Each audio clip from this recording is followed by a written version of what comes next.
Buenas noches, amados hermanos y oyentes o quienes nos visualizan de aquel lado. Es un gusto poder saludarlos de nuevo en esta hora de la noche, deseando que todo haya transcurrido bien y que ya está de vuelta usted a casa o donde quiera que esté sintonizando. Pues les deseamos también una buena noche, un buen día, mediodía, que sé, de donde quiera que nos sintonizan ustedes. Eclesia, el grupo de pastores dispuestos a llevar el Evangelio desde San Juan Zacatepeques, les saluda en esta hora de la noche. Para continuar con nuestro estudio, y queremos orar antes para dar inicio a esta sección que nos toca esta hora. Padre, una vez más, nosotros estamos agradecidos contigo por todo lo que tú has hecho en nuestra vida durante el día, desde que amaneció, Señor, nos pusimos en pie, y hasta esta hora de la noche tú nos has guardado. Gracias por tu fidelidad, tu amor y tu misericordia, que dice que son nuevas cada mañana, Señor, y eso lo hemos experimentado este día. Gracias por este privilegio que tenemos como hijos tuyos, Señor. Gracias por nuestros hermanos que están también ya dispuestos a seguir el estudio de tu palabra. Y Padre, aquellos que se agregan también, Padre, deseamos que desde ya, que tú los bendigas y los ayudes. Gracias te damos, Señor, en esta hora, y quédate tú un momento más con nosotros para continuar este estudio. Oramos en el nombre de Cristo Jesús, nuestro Señor. Amén. Como he sabido, mis hermanos, el versículo 8 y 9 del capítulo 1 de Hebreos ya nos ha llevado más de 4 jueves, por supuesto. Y la semana pasada se estuvo hablando del versículo 8, donde habla del trono, de tu trono, oh Dios. Ya nos hablaron de ello. Hoy toca una parte del versículo 9 que dice: has amado la justicia y aborrecido la maldad, lo cual te ungió Dios, el Dios tuyo, con óleo de alegría, más que a tus compañeros. Hoy toca el tema la unción del rey en la parte del versículo 9. Como supimos, como pudimos aprender la semana pasada con nuestro hermano quien le tocó la sección de tu trono, oh Dios, vimos algunas características, y una de las características del trono de Dios es su eternidad. Por eso dice, su trono es eterno. ¿Qué es importante para nosotros? Es una garantía de la seguridad del creyente. Eso aprendimos. Hoy en día los reyes ejercen una autoridad sencillamente limitada y constitucional, no son eternos. Entonces, pues más el trono de Dios es eterno. La segunda característica que fuimos aprendiendo la semana pasada fue la característica es intachable y corruptible de la justicia. Hoy nos hablan muchas cosas de la corrupción. ¿A quién creerles? A ver, de verdad ustedes que acá en Guatemala, pues cada página habla una cosa, la otra página habla otra cosa y no entendemos. Lo importante para nosotros los hijos de Dios es que tenemos un rey, tenemos un Dios, un rey que tiene su trono eterno, sin límite y por toda la eternidad. Pues al llegar a la unción del rey, que es el versículo 9, dice, al llegar a este punto necesitamos nosotros de tener un momento al fin de recordar en qué contexto nos llega esta descripción del trono de Cristo. Ya hemos dicho repetidas veces que en cierta manera Cristo es doblemente Hijo de Dios, es en virtud de su preexistencia, que ya existía junto a Dios el Padre antes de su nacimiento humano o su encarnación. El Hijo de Dios lo es en virtud de esa preexistencia. También lo es como el Dios hombre, engendrado hoy por el Padre de la esfera temporal.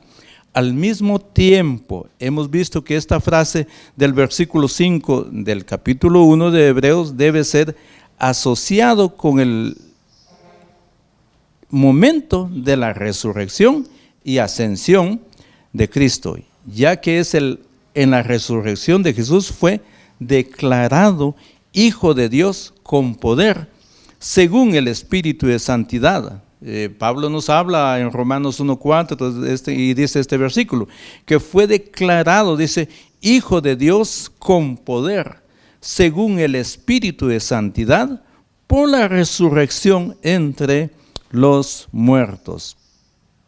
Como consecuencia de su doble filiación, Cristo es doblemente superior a los ángeles, como Dios en su creador.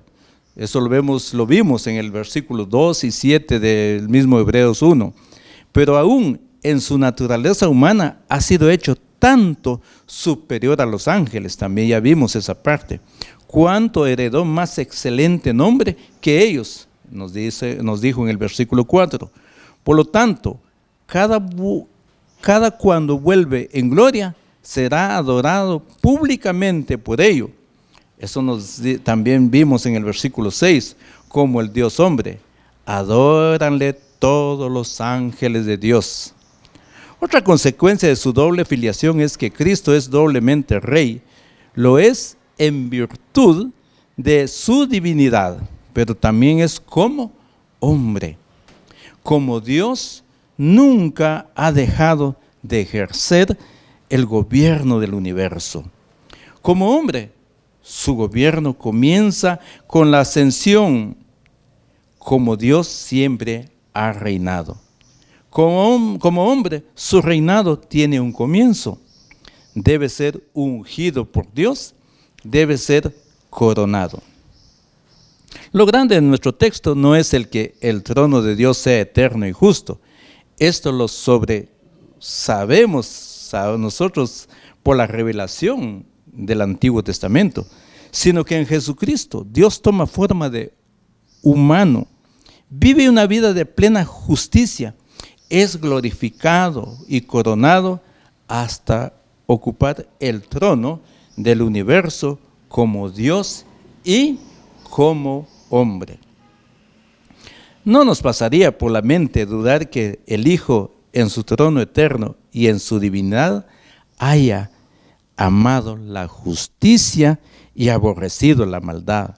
Lo que es glorioso con respecto a nuestro Señor Jesucristo es el que lo hizo estando en forma de hombre en su ministerio.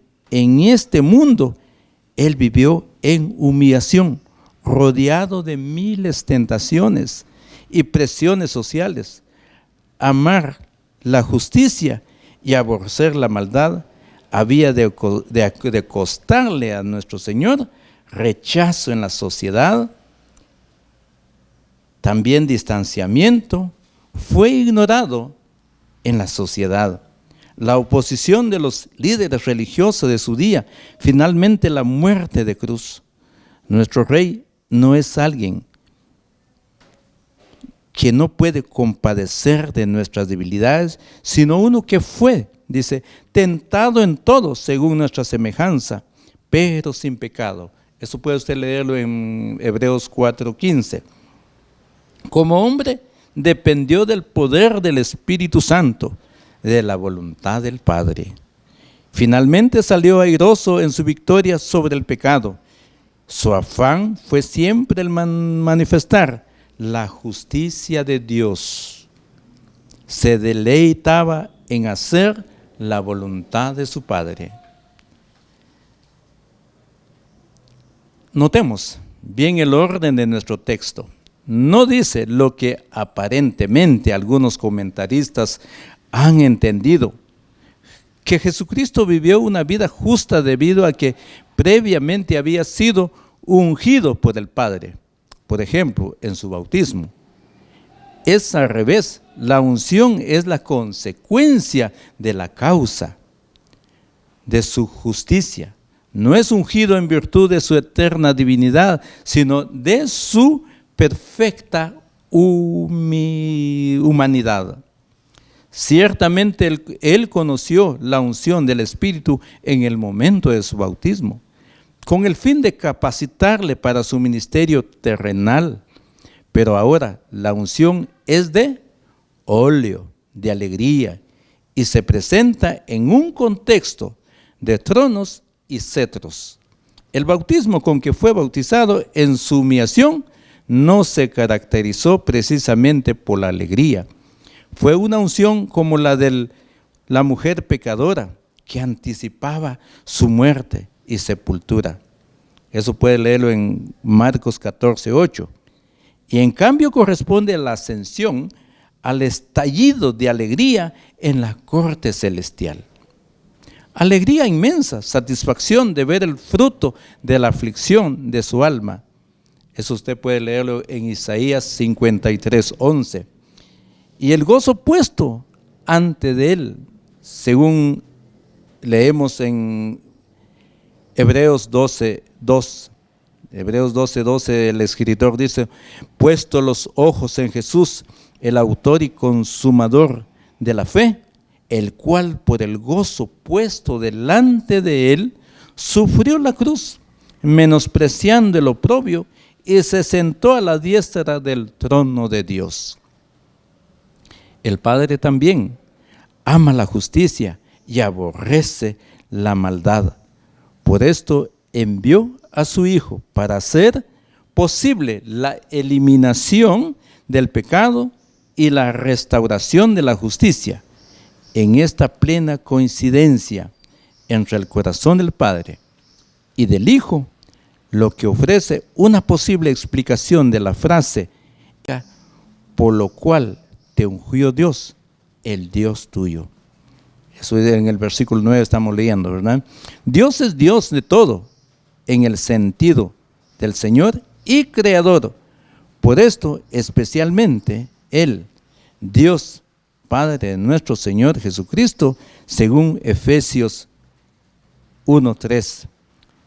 Pablo dice en ese versículo: bendito sea el Dios y Padre de nuestro Señor Jesucristo, que nos bendijo con toda bendición espirituales en los lugares celestiales en Cristo Jesús.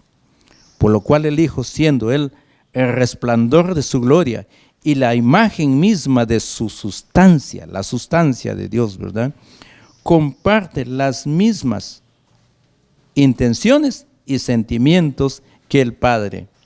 En el amor que Cristo tiene a la justicia, vemos una característica del Padre y reconocemos que Dios es sobre todo el Dios suyo. Sea como sea, el Padre claramente participa del mismo entusiasmo que Cristo en cuanto a la justicia y celebra con alegría la obra victoriosa de su Hijo. Se deleita en ungirle como rey, porque lo ha demostrado compartir plenamente el deseo de su propio corazón. Por tanto, vemos en este óleo un símbolo de pleno gozo del Padre en el triunfo del Hijo. Triunfo que no es otro sino la victoria de la justicia sobre la maldad. Y así Cristo entra en plenitud de su nombre. Cristo significa el ungido, aquel que a su nacimiento fue ungido con mirra por los magos en señal de su muerte. Ahora triunfante y ungido por Dios con óleo de alegría. Al comenzar su reinado universal, Él es el ungido por excelencia, por encima de cualquier cosa. Entonces debemos pensar en estas cuestiones. ¿Quiénes son estos compañeros? Porque dice una parte, reinado, Él es el ungido por excelencia, por encima de cualquier otra cosa, con óleo de alegría, más que a sus compañeros. ¿Quiénes son esos compañeros? Evidentemente, en cuanto al Salmo, en referencia, es a Salomón, ¿verdad? Con o bien sus hermanos, los otros hijos de David, que podrían haber ocupado el trono, o bien otros monarcas contemporáneos. En ese nivel de interpretación, el salmista afirma que Dios ha hecho que Salomón destaque por encima de los demás príncipes del día, lo cual es cierto, no es ninguna mentira. Pero ¿qué significa compañeros? Cuando el texto es aplicado a Cristo, o a esto los comentaristas contestan de muchas maneras, y veamos algunas de las opciones. Algunos remitiéndose a la interpretación salomónica, dicen que son los reyes en la tierra. Esta idea, por supuesto, tiene un buen fundamento bíblico. Por ejemplo, el Salmo 2, citando el versículo 5, señala el contraste entre el ungido de Dios y los reyes de la tierra. Indica que toda comparación entre ellos es risible. En el versículo 4, la unción de Jesucristo es superior a la de cualquier coronación humana. Esto nadie lo duda. Él es el Rey de Reyes y Señor de Señores. Esta interpretación pues es aceptable, sin embargo no hay nada en el texto que apunte hacia ello. Otros creen que la referencia es a los creyentes, a la palabra compañeros. Dicen casi es igual a hermanos. En el sentido figurativo de Hebreos 2:11, porque ahí dice, porque el que santifica y los que son santificados de uno solo son todos, por lo cual no se avergüenza de llamarlos hermanos. Los compañeros, pues, son los demás hijos de Dios, quiere llevar a la gloria, según el capítulo 2 y versículo 10 de Hebreos, cuya dignidad nunca puede ser comparada con la de Jesucristo. Esto es totalmente cierto, pero nuevamente la interpretación es un poco arbitraria, pudiéramos decir. Más aún, es la idea sostenida por otros, que los compañeros son los sacerdotes. Pero hermanos, amigos, oyentes, es cierto que los sacerdotes de Israel fueron ungidos, y también que Hebreos hablará largamente del sacerdocio de Jesucristo, en contraste con el Levítico. Ahí veremos la absoluta superioridad de nuestro Señor Jesucristo. Pero todavía no, el autor aún no ha introducido el tema de sacerdocio.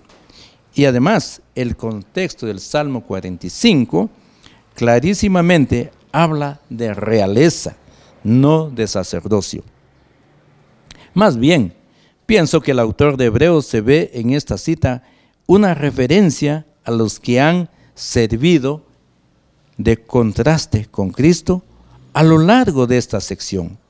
Los ángeles, Jesús ha sido ungido por Dios con óleo de alegría, más que a todos sus compañeros en el mundo espiritual, más que cualquier otro ser espiritual. Por supuesto, el peligro de esta interpretación está en que podríamos sacar la conclusión errónea de que Jesús no es más que un compañero de los ángeles, uno de tantos inferior al Padre. Sin embargo, este error ya ha sido anticipado por el autor del versículo, con el versículo 5 y 6. Ningún ángel ha recibido el título Hijo de Dios, ni ha sido engendrado por el Padre. En cambio, la superioridad de Jesucristo es tal que los ángeles correctamente le rinden la adoración que pertenece solo a Dios. Si evitamos este error, la interpretación parece la más adecuada. Los ángeles no pueden compartir la exaltación de Jesucristo porque ellos no participan de la naturaleza divina de Cristo. Pero ni siquiera pueden compararse con el hombre Jesucristo. Ellos no realizaron la obra de redención que Él llevó a cabo en la cruz del Calvario. Ellos no fueron puestos a prueba como fue puesto a prueba nuestro Señor Jesucristo. En el fuego de la aflicción y la tentación, ellos no salieron ilesos, como Jesucristo salió. La terrible lucha contra el mal, ellos tienen su dignidad, su superioridad al ser humano, pero no al verdadero hombre. Bueno, sea la interpretación que más nos convenga, el autor y el salmista presenta aquí a Jesús como aquel que es incomparable. Él es digno de gobernar en primer lugar porque el trono es suyo, por derecho propio desde la eternidad, pero en segundo lugar, la perfecta, justa y gloriosa humanidad. Por eso Juan en Apocalipsis 5, 11 al 12 dice: y miré y oí la voz de muchos ángeles alrededor del trono, de los seres vivientes, de los ancianos, que decían a gran voz: el Cordero que fue inmolado es digno de tomar el poder, las riquezas, la sabiduría, la fortaleza, la honra, la gloria, la alabanza. En su humanidad, Él es recto y justo. Por esto, el Padre ha constituido Rey y Señor. Contemplemos, pues, a nuestro Señor Jesucristo, el ungido de Dios. Y unamos nuestras voces a la adoración de las huestes angelicales. Es interesante, mis hermanos, que nosotros nos pongamos a pensar en eso. El unirnos a las voces de adoración angelical. También es importante recordar que en nuestras congregaciones, o la manera en que dirigimos las alabanzas en nuestras congregaciones, debemos hacerlo con mucha sabiduría, con mucho sentido espiritual, y no caer en cuestiones solo porque me gusta el ritmo, me gusta tal música, no, sino que debemos ver el contenido de nuestras alabanzas, que de verdad nuestras alabanzas tengan un contenido bíblico, teológico, en la cual podemos nosotros exaltar el nombre de nuestro Señor Jesucristo. Esta noche puede quedar claro que al único que podemos honrar, porque es nuestro Rey, porque tiene un trono eterno, porque ha sido ungido con poder y gloria, pues nosotros debemos unirnos a esa adoración celestial, como ensayo, por supuesto, y en aquel día final estaremos todos unidos para adorar y alabar su santo nombre. Hermanos, que Dios pueda bendecirlos, y algo debió haber quedado en nuestra mente, en nuestro corazón de nuevo en esta noche, como aprendizaje en la palabra del Señor. De nuevo, reciban nuestro saludo desde San Juan Zacatepeques, del grupo de pastores Eclesía, que está dispuesto a llevar el Evangelio desde San Juan Zacatepeques a todo el mundo. También queremos recordar en que como grupo de pastores deseamos, bueno, no todos celebran Día de las Madres, supongo, algunos sí, otros no, otros consideran que es un pecado. Sin embargo, en el contexto que usted esté, queremos también felicitar a las madres, deseándoles una bendición muy especial, que la pasen muy bien este 10 de mayo, y que recordamos que el Día de la Madre no solo es el 10 de mayo, es de todos los días, dependiendo de la manera que honremos a estas madres. Así es como podemos celebrar justamente el Día de las Madres. Dios los bendiga y vamos a estar orando. Padre, una vez más, agradecido contigo por lo que tú haces y el tiempo que nos diste en esta hora, el espacio, Padre amado, para poder contemplar parte de este versículo que hoy terminamos, el versículo 9, y tú sabes, Señor, hasta dónde podemos llegar con estos estudios, y sabemos de cuántos hermanos están interesados también de continuar este estudio. Gracias, Padre amado. Oramos por cada uno de mis hermanos, aquellos que están enfermos, están en hospitales, están donde quiera, Padre amado. Sabemos que hay situaciones muy difíciles que quisiéramos todos aportar y hacer algo por nuestros hermanos. Sin embargo, también nos vemos impotentes ante muchas situaciones. Pero aquellos que tienen un familiar, Señor, enfermo, imposibilitado, pues deben tomar conciencia de sus seres queridos y ayudarlos y apoyarlos en todo lo que puedan, Padre amado.